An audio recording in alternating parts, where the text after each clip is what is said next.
Hey, in this video I'll share the results of my stacked deck farm tests. Maybe it will get you interested in this strategy too, so stick around till the end. The strategy is based on dropping a large amount of stacked decks from monsters that are added with the Divination Scarab of the Cloister. For this video I ran 100 maps. This strategy was fully explained on Maxroll by Milky Beka. Check the link in the description for details. Now let's get back to the analysis. For this strategy we need tier 16 Jungle Valley. I bought maps with 8 mods, around 115 quantity and at least 40% increased monster packs. The required scarabs are Divination Scarab of the Cloister. Each one adds 8 to 12 extra monster packs and gives a 1% chance for them to drop a stacked deck. If you have a fully unlocked map device, you can run 5 of these scarabs. This gives you 40 to 60 extra packs and a 5% chance for each monster to drop a stacked deck. On the map device, we choose the Domination Craft, which gives us 3 extra shrines on the map. We also select the Blue Eater of Words influence because it can roll an altar that gives a chance to double currency drops, which greatly increases the number of stacked decks. The total cost of preparing 100 maps and crafting on the map device was 3700 Chaos Orbs, which equals about 18 Divine Orbs. That's 37 Chaos Orbs per map. Let's get to the profits. I split them into 3 sources: stacked decks, monster drops and rituals. The main income came from stacked decks.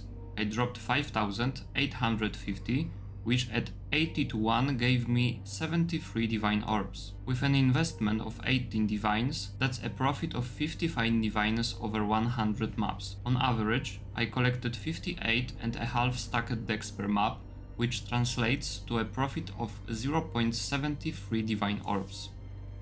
Drops from monsters brought in 84 divine orbs of profit, but if we exclude the stacked decks, that leaves 11 divine orbs. The detailed breakdown is shown in the table. This includes scarabs, 1 omen, currency and divination cards. Since this strategy uses rituals, I also included drops from this mechanic. I got really lucky here. I found my first ever mirror shard, got several invitations for the ritual boss and found 2 cards for a mirror shard as well. This part brought an estimated profit of 66 divine orbs. However, since a mirror shard is such a rare drop, I see it more as pure luck than a reliable result of the strategy.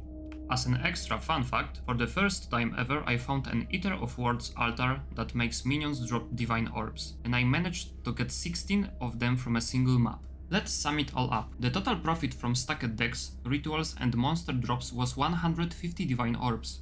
After subtracting the investment cost of 18 divine orbs, that leaves us with a net profit of 132 divines, a bit more than 1 divine orb per map. If we exclude the mirror shard, the net profit drops to 84 divines, which I think is a more realistic number when looking at the consistency of this strategy. We've reached the end, so here are my final thoughts. Farming stacked deck is honestly one of the most enjoyable ways to farm currency I've tested so far. First, you can run through the entire map on a single portal without having to constantly clean your inventory. Second, these maps are fast and don't require much clicking, just rituals and Eater of Worlds altars. Third, selling stacked decks to Faustus is insanely quick. 3 clicks and the divine orbs are in your stash. The stacked decks alone give you multiple times your initial investment back, plus you still have a good chance at extra profit from rituals. If you are looking for a fast strategy to run a lot of maps efficiently, I really recommend trying stacked deck farming. Thanks for watching to the end. Leave a like or subscribe if you haven't already. It really helps my channel grow. Drop a comment if you have any thoughts about